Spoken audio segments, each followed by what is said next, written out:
Ou qu'est-ce qui nous manque? Donc il faudra aussi les universités, les savants, l'élite de notre province se mettent à table, qu'on les conditionne afin qu'on ait des résolutions palpables par rapport à tout ce qui concerne la suffisance alimentaire. Alors, vous ne pensez pas aussi, pour mesurer l'autosuffisance alimentaire au Lualaba, il est aussi important, voire même impératif, de connaître l'effectif de la population locale? Exactement. Aujourd'hui, madame, nous ne savons pas, je ne sais pas faire une forme de boîtier par rapport à la division de l'Agripel ou même au ministère de l'Agripel. Je sais qu'il y a des efforts à leur niveau, mais aujourd'hui, c'est n'importe qui. On est devenu nos chalands.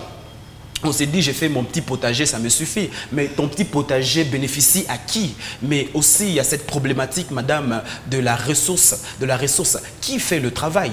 Et si vous ramenez simplement, si pour de nouvelles maladies, on doit guérir de nouvelles maladies avec des anciennes recettes, ça ne suffit pas, ça ne saura pas. Donc, on ne doit pas rester dans ce carré-là qui permet à limiter les connaissances. Aujourd'hui, l'agriculture, on doit aller à développer la technologie. J'apprécie. J'ai été aujourd'hui invité dans une séance de partage avec des partenaires français qui sont venus afin d'investir. Mais madame, quand vous faites l'étude, vous allez comprendre que qui ont été présents, on a invité, c'était gratuit, mais personne. Combien d'agriculteurs on s'est retrouvés là à 20, mais au Lualaba, nous sommes à combien? Donc, il y a ce manque d'intentionnalité par rapport à ce qui concerne ces défis-là alimentaires, et c'est ce qui fait à ce qu'on soit nonchalant jusqu'à présent. Mais est-ce que la province elle-même a quand même certains projets agricoles? J'ai lu à distance. Je vous ai dit que dans le quinquennat de maman, il y a vraiment ça, la relance de l'économie verte. Elle a appuyé, il y a un budget alloué à ce secteur-là.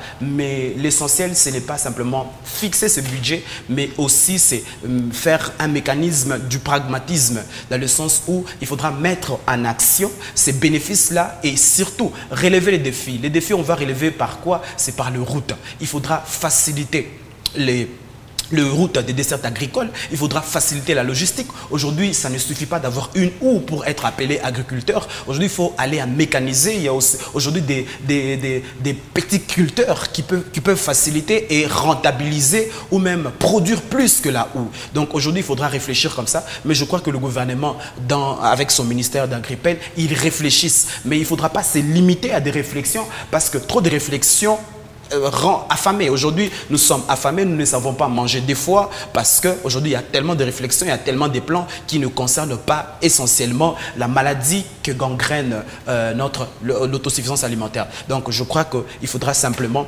avoir des personnes qu'il faut. Aujourd'hui, comme entrepreneur, il y a des jeunes très efficaces dans ces secteurs qui ont développé même des produits et qui ont développé des engrais, qui ont développé tellement de produits pour sécuriser tout ce qui concerne, par exemple, les faiblesses de sol, tout ce qui concerne les faiblesses de la chaleur, de pluie. Donc, il faudra aller dans des contextes comme ça intellectuels. Cela permettra d'atténuer cette famine dans laquelle nous traversons. Alors, si déjà la province a des projets agricoles, on suppose que nous sommes déjà dans la bonne voie.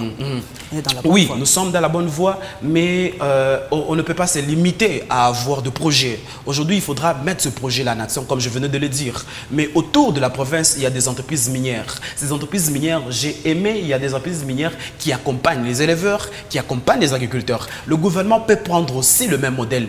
Il est dit en français, pour être intelligent, il faut imiter. Donc, si le modèle est imité, par exemple, pour développer cette province, la province a des vocations beaucoup plus minières, mais sur ces mines, on peut tirer un ressort pour relever notre défi. Cela permettra que l'économie de la province tourne, parce qu'aujourd'hui, si l'économie est en banquette ou même l'économie est en berne, c'est parce qu'on ne sait pas cohabiter. Aujourd'hui, qu'est-ce qu'on favorise? Quand vous allez par exemple dans ce qui concerne le foncier, quand il y a les mines, on vient à lever tout ce qu'il y a comme maraîchère, tout ce qu'il y a comme élévation. Donc aujourd'hui, qu'est-ce qu'on priorise? Donc aujourd'hui, même la politique, on doit veiller en tout ce qui concerne les lotissements, tout ce qui concerne l'établissement de fermes, de grandes plantations. D'ailleurs, en parlant de ça, est-ce que le Lualaba a quand même des espaces cultivables? Déjà, avec les habitations, ça pose problème. C'est tous les jours, il y a des délocalisations à cause des entreprises minières. Exactement. Mais est-ce que nous pouvons trouver vraiment des surfaces cultivables au Lualaba? Madame, le Lualaba est encore très vaste. Vous savez,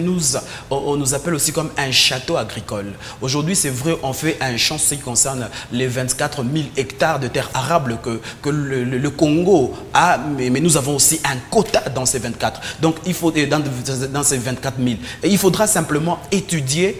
Il faudra renforcer, il ne faudra pas garder toujours, parce que même les sols, les cultiver, c'est pas chaque année on doit le faire. Le sol doit se reposer. Donc il faudra développer de sols de réserve. Il faut développer ce qu'on appelle l'agriculture verticale. Donc aujourd'hui, il faut aller sur des bases décisionnelles réfléchies, pas simplement dans les mimétismes. Parce que si on continue à imiter, ou plutôt à faire la même chose, on n'aura pas, on s'attendra pas à de mêmes résultats. Donc aujourd'hui, il faut élargir l'espace en mettant un contenu intellectuel. Cela permettra de résoudre la problématique pour que même les entrepreneurs balancent là des accompagnements, balancent là des soutiens. Comme ça, chacun aura des responsabilités et par ces responsabilités, on aura assez produit par rapport aux espaces.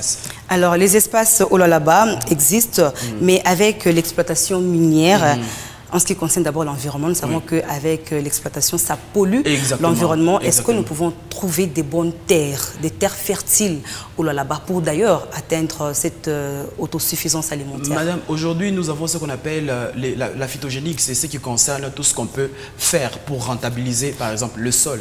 Aujourd'hui, c'est vrai, le sol de Lualaba est pollué par rapport à tout ce qui concerne le minerai.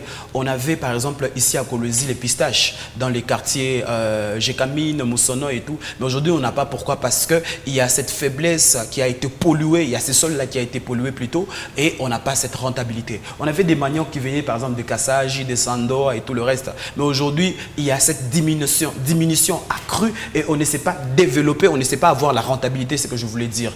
Donc, la pollution, c'est vrai, c'est pour ça qu'il faut séparer le choix. On fait le choix sur base de quoi? C'est vrai, les minerais, c'est un acquis naturel. Mais l'agriculture, c'est un acquis naturel, mais on doit rentabiliser. Le sol, on doit le rentabiliser. Le sol, on doit le choisir. Alors, il y a des lotissements qu'on doit faire le choix que pour les fermiers. Donc, il ne faudra pas, quand il y a les minerais, les cadastres miniers pèsent. Non, il faudra aussi qu'on donne beaucoup de poids au ministère de l'Agripel, qu'on donne beaucoup de poids à la division d'Agripel. Cela permettra cette symbiose et la rentabilité sera énorme. Mais si on se limite à favoriser les entreprises minières, voilà pourquoi nous sommes en déficit jusqu'à présent. Malheureusement, en province, on a l'impression comme si on est en train de donner beaucoup plus de poids à l'exploitation minière, malheureusement. Oui, dommage, mais aussi nous appelons à la communauté de se réveiller, de ne pas se taire. Quand il y a des terres comme ça, j'ai un entrepreneur, un grand frère à moi, j'ai vu son espace être brûlé par des miniers comme ça. Donc il faut simplement dénoncer tout ce qui est comme bavure, dénoncer tous les dommages collatéraux qu'on peut rencontrer dans les secteurs. Vous savez, Madame Jackie, ce n'est pas un secteur facile. L'agriculture, c'est vrai, il y a seulement une seule personne qui travaille, mais plusieurs consomment. Donc il faudra mettre les béquilles de conscience et surtout développer la loi. Il faudra développer en province des édits qui permettront de protéger les espaces d'agriculteurs, de protéger les fermes, et cela favorisera la production. Mais est-ce que cette responsabilité revient seulement à notre gouvernement ou aussi la population a une grande responsabilité à jouer pour d'ailleurs atteindre cette autosuffisance alimentaire? Oui, Madame Jackie, la population, nous avons une très grande responsabilité quant à ce qui concerne l'autosuffisance. Nous devons tous contribuer. L'État vient comme appui, vient comme accompagnateur. Mais nous devons prendre des responsabilités. Les agriculteurs, ils doivent se mettre en coopérative, comme ça se fait dans les entreprises minières, en coopérative, les éleveurs en coopérative, les pêcheurs en coopérative. Et je sais que ça existe. Il faudra simplement réveiller, changer de dogme, changer de narratif. Mais si on se limite à dénoncer, on se limite à l'inactivité, on se limite à des anciennes recettes, cela pèse et voilà pourquoi les secteurs n'évoluent pas. Aujourd'hui, on doit développer tellement de secteurs. La chaîne est longue, on n'a pas simplement besoin de routes, on a besoin par exemple de l'énergie parce que même l'agriculture a besoin d'une transformation. On a par exemple des dérivés, par exemple des huiles, des dérivés en ce qui concerne les maniocs. Donc aujourd'hui, il faudra développer des stratégies que l'État et la population en symbiose avec des technocrates à la tête, cela permettra d'avoir des solutions énormes. Alors pour développer les stratégies d'ailleurs, quelles sont les bonnes stratégies à mettre en place pour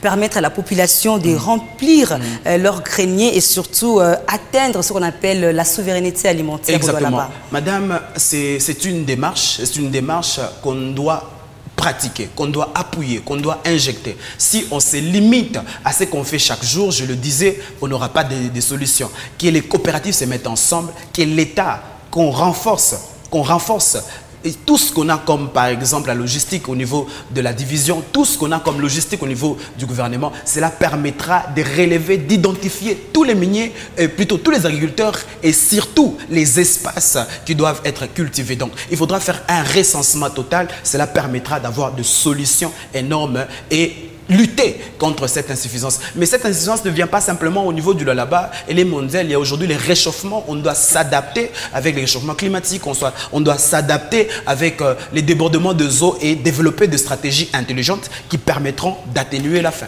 Alors, l'autosuffisance alimentaire au Lualaba, c'est possible si et seulement si on mettait en application ces stratégies qui, essentielles, venaient à peine d'énumérer.